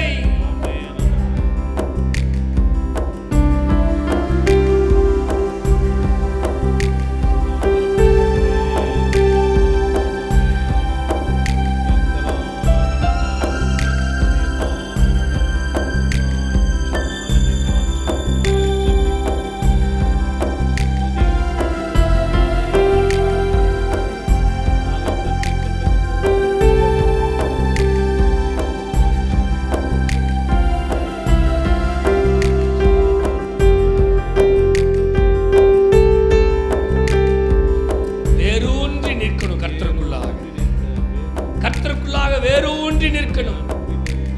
ஆண்டவரே, நீர் எங்களோடு பேசின வார்த்தைக்காக நன்றி செலுத்துகிறோம். கணவன் மனைவியினுடைய ஆசீர்வாதம், குடும்ப ஆசீர்வாதத்தை குறித்து எங்களோடு பேசினீங்க. ஒருவேளை எங்கள் குடும்பங்களிலே சின்ன சின்ன சின்ன சின்ன பிரச்சனைகள் இருந்தால் அந்த பிரச்சனைகள் எல்லாம் இன்றைக்கே மாறும்படியாக ஜெபிக்கிறோம். இருக்கிற எல்லா மிஸ் அண்டர்ஸ்டாண்டிங்ஸ் மாறுவதாக, ஒரு புரிந்து கொள்ளுத அனுபவத்தை ஆண்டவரே குடும்பத்துக்குள்ள இன்னும் அதிகமாய் கட்டளையிடும்படியாக வேண்டிக் கொள்கிறோம். குடும்பத்துக்குள்ளே புரிந்து கொள்ளுதலை கட்டளையிடுவீராக. எல்லா பிரிவினைகள் இயேசுவின் நாமத்தினாலே மாறுபடியாக வேண்டிக் கொள்கிறோம். உடைய கரத்தில் எங்களை தருகிறோம், தாழ்த்துகிறோம். நீரே ஆளுகை செய்து வழிநடத்துகிறார். எல்லா துதி கன மகிமை எல்லாம் உமக்கு ஒருவருக்கு மாத்திரமே செலுத்துகிறோம். மீட்பரும் ரட்சகருமா இயேசு கிறிஸ்துவின் மூலம் ஜெபம் கேளும் எங்கள் ஜீவனுள்ள நல்ல பிதாவே, ஆமென். என் ஆத்துமாவே